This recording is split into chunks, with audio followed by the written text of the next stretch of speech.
দিয়েছি রাজকুমার দাদা ভাই। বলছে রাত্রি 10টা। আচ্ছা, রাত্রি 10টা, ঠিক আছে, যাব।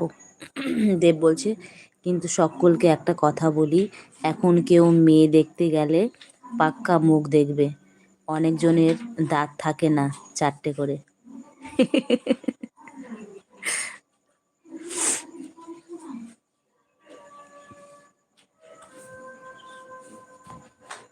তাহলে তো হা করে দেখতে হবে দেব। আগেকার দিনে মেয়ে দেখতে গেলে হেঁটে দেখতো মেয়ে পা হাত পা ঠিক আছে কিনা। একটু হাঁটো তো মা, হাঁটলো।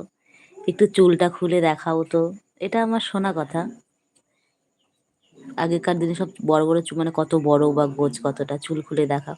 সেরকম তোমার কথা মতো একটু হা করো তো মা, মানে হা করে দেখতে হবে, তবে সে না দেখতে